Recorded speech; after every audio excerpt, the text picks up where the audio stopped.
Hello everyone, my name is Clementine. Welcome back to Clementine Creative, and I'm back with another video. It has been a while since I've done a video, but at least I'm back this week with a painting, something that I haven't done before. Well, I've done paintings before, but I don't think I did a at least a semi-detailed portrait before. I know I did a speed painting. This one took a little bit longer than a regular speed painting. I would say about 3 hours, maybe a little bit less. I did spend some time trying to change this male face into a female face. But here you can see that I'm starting off with a 3D, I guess a 3D model of a face, and that basically actually helped. Okay, that was really weird what I said. What I just said. So what that does for us is it already shows us where the shadows need to be. The face is basically already shaded. Now what you need to do is to make it appealing or add major features. You know, you can really do anything from there. And the face doesn't even have to be the the model behind the actual painting doesn't have to look anything like the finished product. Like you see here. This is now a male face, and it's slowly gonna start to look like a female face. And there's a lot of things you can do after you get the model, so changing features and things like that. And some of the things naturally are gonna get changed depending on your preference. And also some of the things subconsciously get changed from the model. If you want to keep one to model, you're gonna have to always keep a pay a close attention to it. But here I really don't mind that. Here I'm really more into just establishing really nice highlights and nice shadows, and basically making a appealing portrait. Now, I'm not that good at portraits yet. I haven't done a lot of them. I think this is my 5th one now, or 4th one, but using the 3D mesh or 3D model underneath is much easier. So if you have a program like ZBrush, you can, if you want to, it's probably good that you do. You can try your skill, or how good you are at it. Learn something, and you can combine 3D with 2D, and you'll be even more efficient. Basically, only good things come from it if you know both things. There's nothing bad about it. In the past, it used to be not that long ago, I would say about 10 years ago, and those 10 years ago and transitioning, I have a bit of trouble speaking here, and transitioning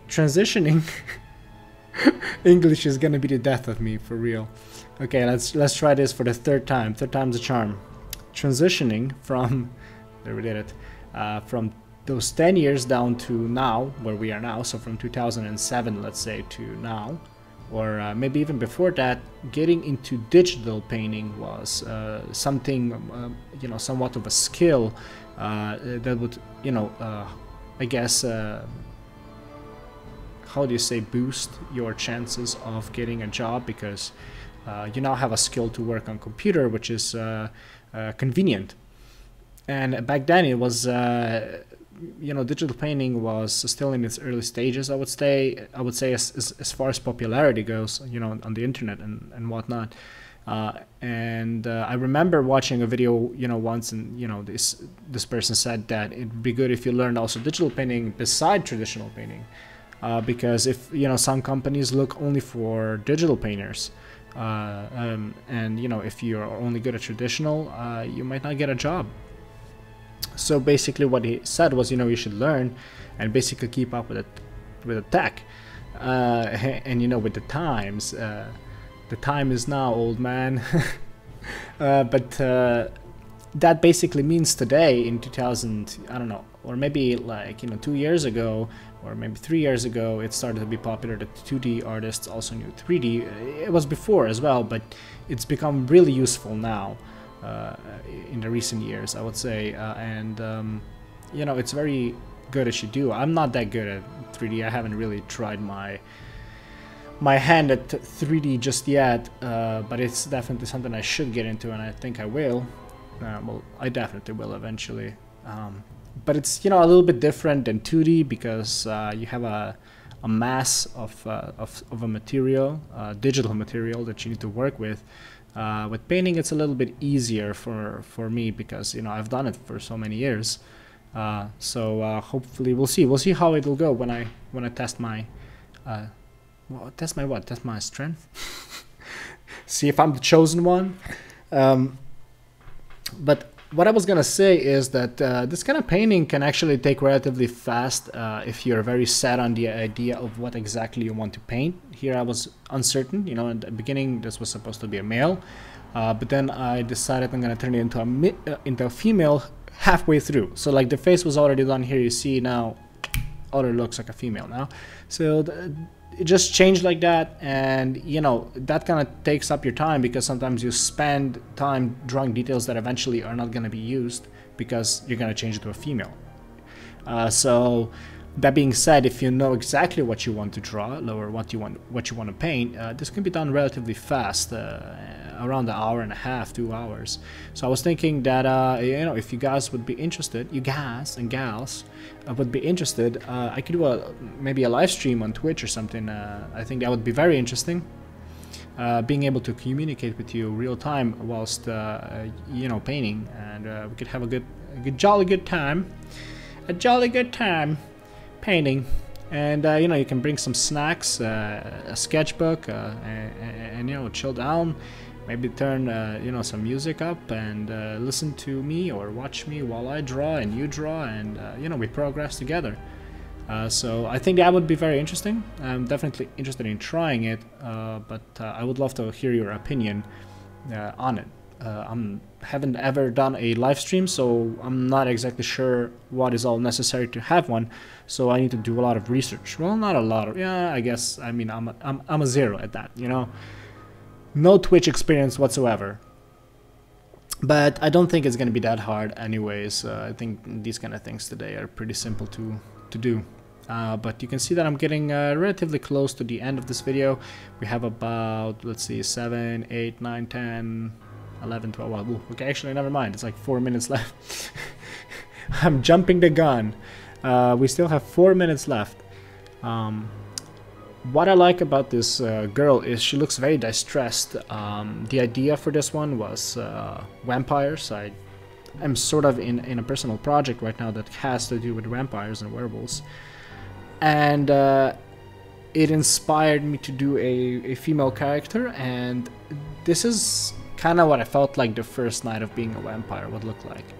You know, like, I don't know what being on cocaine is like for the first time or for any kind of time, but the way they present it is very interesting. Is, you know, when you wake up, the people usually look really, you know, with scrambled hair, dirty all over the face. If it's a female, sometimes they even have makeup, you know, like dripping drip all over their faces because of, you know, water, and it basically just bled down on their face. And I thought, you know, maybe, you know, being turned into a vampire in the first night might actually be something like this. You know, you don't know what's going on. You know, you suddenly have to drink blood and things like that. And I always felt like drinking blood, you know, for vampires would be somewhat of a drug. It would have the same kind of feeling, at least I would say, like this ecstasy feeling, you know, really hyped up, I would say, very confident. You would feel very energetic. At least that's what I feel like it would feel like, literally. And what it would look like, I think that, you know, I usually imagined it, that would be awesome if you drank blood, that, you know, everything would start to look a little bit more saturated, if that's the correct word. I hope it is. Brighter colors, much more colorful colors. So saturated, highly saturated, for a while, right? As if you're on drugs. I feel like that's what drinking blood is like, because that, I mean, it's their food, right? But I've seen a lot of like, you know, a lot of entertainment type vampire stories or legends usually say that it feels good, right, to drink a human's blood, especially since you crave for it if you don't drink for a while. Why am I nerding it out with Wamps here? Wamp Nerd 5000. Welcome to my YouTube channel, guys. This is Vamp Lord, and we're talking about vampires today. I didn't add any cheesy teeth or anything like that. I did make her eyes a little bit brighter, which is not something I think that they would have. The shoulders and the lower body right now is ginormous compared to her head. But when I was working on this piece, I did not pay attention to the proportions, I guess. So my main goal here was to just paint it in. I definitely made it smaller then, later on, fixed it, and the final image looks much better than this. And that's really what it matters. As long as you figure it out and you fix it before you release the final, it's all good.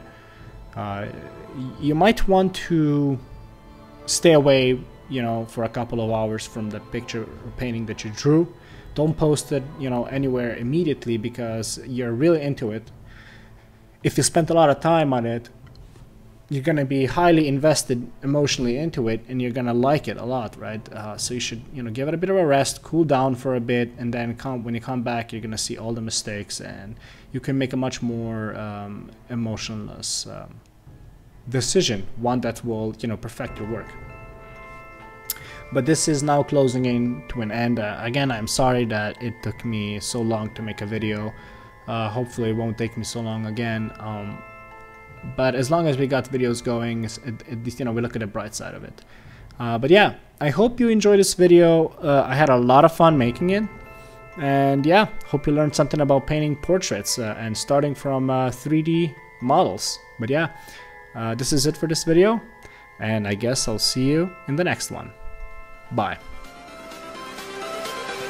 Everything changes.